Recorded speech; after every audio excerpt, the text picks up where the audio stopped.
Guys, welcome back to my channel glimpse by Divya और मैं हूँ दिव्या। ये व्लॉग है, सेकंड व्लॉग है। पहला व्लॉग तो आप सबने शायद देखा ही होगा, तो ये मैं सेकंड व्लॉग लेके आई हूँ। काफी टाइम लिया मैंने और उसके बाद ये सेकंड व्लॉग मैंने सोचा बनाती हूँ। तो ये 14 तारीख का है, 14 जैन का, जिस दिन मकर संक्रांति थी, यानी कि कल का। हाँ, कल का है ये व्लॉग। तो हमने कैसे मकर संक्रांति सेलिब्रेट किया, बहुत ही नॉर्मल और सिंपल तरीके से हमने सेलिब्रेट किया। आप सबने भी आई हो बहुत अच्छे से सेलिब्रेट किया होगा और आप सभी को हैप्पी मकर संक्रांति। वैसे आज दूसरा दिन हो गया है। तो ये मॉर्निंग में उठ के मैंने सोचा मैं चाय बना लेती हूँ अपने लिए। तो मैं चाय बना रही थी। मौसम काफी अच्छा था, धूप थी। और हमारी यूपी में आज के दिन खिचड़ी बनती है। और ये महाराष्ट्र में, यहाँ पे इतना खिचड़ी का नहीं है कि खिचड़ी ही बनानी है पर्टिकुलर, पर हमारे नॉर्थ में बनाते हैं खिचड़ी। पर आज था एकादशी, सॉरी, मकर संक्रांति के दिन था एकादशी। हाँ, आज के ही दिन था एकादशी। तो बोलते हैं कि एकादशी के दिन राइस नहीं खाते हैं। तो हमारे घर पे भी बोला कि राइस नहीं बनना है। तो फिर मैंने सोचा कि मैं मूली के पराठे बनाऊंगी। तो मैं मार्केट से मैंने मम्मी को बोला कि आप मूली लेके आना, मुझे आलू मूली के पराठे बनाने हैं। तो मैंने चाय जब मैं बना रही थी तो मीनवाइल मैंने आटा लगाना स्टार्ट कर दिया कि थोड़ा सॉफ्ट हो जाएगा, और साइड में रख दिया मैंने आटा लगा के। देन फिर मैं उसके बाद चाय पीने के लिए रूम में चली गई। ये मेरी किट्टू है, जिसे मैं शादी के पहले लेके आई थी। मतलब जब मेरी शादी नहीं हुई थी तब मैंने उसे मस्ती करने लगी नहाने के बाद। फिर मैंने सोचा आज ब्लैक पहनती हूँ। तो मैंने ये ब्लैक, एक ही है ड्रेस मेरे पास, तो मैंने ये ब्लैक ड्रेस निकाली और फिर मैंने अपना बेड बेड सही किया। एक्चुअली यहाँ पे कैमरा ना थोड़ा डिस्टर्ब हो गया था, फोन मेरा, तो इसलिए क्लिप्स थोड़े ऊपर नीचे आ गए।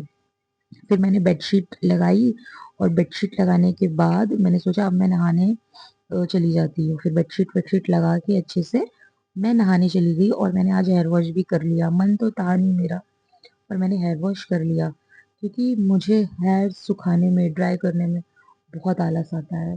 फिर मैंने हेयर सुखाए अपने ड्रायर से। इतना ड्रायर मैं यूज़ करती नहीं हूँ क्योंकि मेरे बाल वैसे ही बहुत कम है, थिन है, और भी ये भी ना कम हो जाए।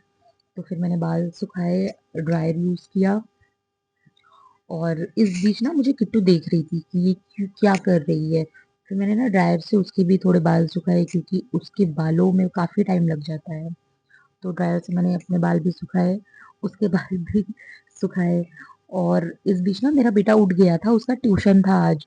तो मैंने सोचा उसको पहले ब्रश व्रश करा के ब्रेकफास्ट दे के बैठा देती हूँ, ताकि वो अपना ब्रेकफास्ट करे और मैं उसे ट्यूशन छोड़ के आऊँ। फिर यहाँ पे मैं मॉइस्चराइजर लगा रही थी, सोच रही थी कि थोड़ा शायद फेस का ड्राइनेस कम हो जाए।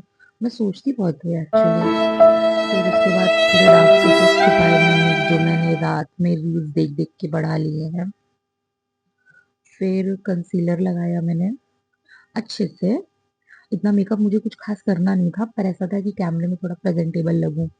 फिर ना मैंने कंसीलर से अपना फेस वो कर लिया, थोड़ा अच्छा कर लिया। और इस बीच ना मुझे ऐसा लग रहा था, मैं सोच रही थी इस टाइम पे कि मैं मोटी होती जा रही हूँ। अरे होती क्या जा रही हूँ, मैं हो गई हूँ मोटी, हूँ मैं मोटी। प्रभु हे फिर उसके प्रभु बाद मैंने सोचा हे मैं अपना वेट हरिनाम लॉस कृष्ण करूंगी। जगन्नाथ पर जब मैं जैसे प्रेमानंद सोचती हूँ ये ना क्या वैसा हुआ। होता नहीं है। और मैं ऐसे सोचती तो बहुत हूँ हाँ, कि मैं खाऊंगी नहीं, ये नहीं खाऊंगी, मैं वो नहीं खाऊंगी, पर मैं खा लेती हूँ अगर मेरे सामने आ गया तो। अभी थोड़े दिन से ना मुझे इतनी गंदी क्रेविंग हो रही है, ऐसी क्रेविंग हो रही है कि मैं क्या खा लूँ, मैं ये भी खा लूँ, मैं वो भी खा लूँ। और मुझे ना ऐसा 2 दिन पहले ना बहुत ज्यादा मोमोज खाने का मन हो रहा था, ऐसा मुझे क्रेविंग हो रही थी। और मैंने मेरी फ्रेंड को भी बोला कि चल हम मोमोज खा के आते हैं। सॉरी, मेरी 2 फ्रेंड है यहाँ पे, उन दोनों को मैंने बोला कि चल हम मोमोज खा के आते हैं। दोनों ने मुझे मना कर दिया, दोनों ही नहीं गई। फिर मैंने कल किसी तरह मौका निकाल के, परसों मैं शाम में गई और मैंने एक प्लेट भर के मोमोज खा लिए। और वो इतने सेटिस्फाइंग लगे मुझे, इतने टेस्टी। फिर यहाँ के मोमोज ना इतने कुछ खास अच्छे नहीं लगते महाराष्ट्र के, जितने हमारे यूपी के अच्छे हैं। तो फिर भी मैंने काफी टाइम बाद यहाँ पे मोमोज खाए और मुझे अच्छे लगे। तो फिर मैं यहाँ पे धूप में बैठ गई थी अपने बालों को सुखाने के लिए। मैंने ना मेरे बालों में स्मूथनिंग कराई थी, जिसकी वजह से जो मेरे बालों की बैंड बजी है, मैं, ये मेरा पर्सनल एक्सपीरियंस है, मैं आप लोगों के साथ शेयर कर रही हूँ कि प्लीज़ आप कोई हेयर ट्रीटमेंट मत कराइए अपने बालों में, ना बोटॉक्स, ना केराटिन, ना स्मूथनिंग। ऐसे सब बोलते हैं कि आप ये शैम्पू ले लो, वो शैम्पू ले लो, सैलून वाले। पर हम वो शैम्पू ले भी लेते हैं, पर उससे भी कोई फ़ायदा नहीं होता है। मैंने भी बहुत महँगे शैम्पू और हेयर मास्क लिए, क्या रिज़ल्ट है? कुछ भी नहीं। जब हेयर वॉश करती हूँ तो थोड़े अच्छे दिखते हैं, बाकी उसके बाद फिर ऑयली, ग्रीसी सब ऐसे ही हो जाते हैं। फिर किट्टू उस बीच आ गई थी मेरे पास, तो मैं उसके साथ बैठ गई। फिर मेरा बेटा, जो कि जिसने मुझे एकदम ही भुला दिया कि मुझे उसको ट्यूशन छोड़ने भी जाना है, फिर जल्दी-जल्दी से उसको पकड़ के कपड़े पहनाए और यहाँ पे मैं मेरा दुपट्टा ढूँढ रही हूँ। फिर उसके बाद मैं उसे छोड़ के भी आ गई, फिर मैं घर पे भी आ गई, फिर मैंने कुछ और काम किया, उस बीच मैंने रिकॉर्डिंग नहीं की। देन फिर मैं मेरी बेटी को ट्यूशन से घर पे लेके आई, तो उसने देखा कि सारे बच्चे हमारी सोसाइटी के पतंग उड़ा रहे हैं। फिर उसने मुझे बोला कि मुझे भी पतंग चाहिए और इस बीच उसकी जो फ्रेंड नीचे खेल रही थी, मेरी फ्रेंड की बेटी, उसने बोला मुझे भी पतंग चाहिए। फिर मैंने स्कूटी निकाली, फिर हमने बोला चलो ठीक है, हम दोनों बच्चों को लेके चलते हैं और पतंग लेके आते हैं। फिर हम बाजू की शॉप में गए, अपने जो हमारे पास का मार्केट है, वहाँ से हमने पतंग ली और ये दोनों बच्चे इतना वहाँ पे हमें परेशान कर रहे थे, इतना हमें एकदम ही परेशान कर लिया था कि हमने सोचा हम इनको क्यों लेके आए यहाँ पे। फिर बहुत अच्छी-अच्छी पतंग थी, बहुत कलरफुल थी। पतंग एक्चुअली मुझे तो बिल्कुल उड़ाना नहीं आता है, मेरे भाई को आता है अच्छे से उड़ाना। फिर यहाँ पे हम पतंग हम सोच रहे थे कि हम इसको कैसे बनाएँगे, लाइक जो थ्रेड है वो कैसे डालेंगे। फिर हमें पीछे 2 बच्चे दिख गए, ये हमारी सोसाइटी का ही मंदिर है। हम वहाँ पे आके बैठ गए थे और ये दोनों बच्चे अपनी पतंग लेके ये कर रहे थे कि अपनी हमें पहले बनाना है, हमें पहले बनाना है। मतलब थ्रेड डालना है। फिर वो जो पीछे बच्चे हैं वो हमारा सहारा बने और हमने उन्हें बोला भाई हमारी भी पतंग बना दो।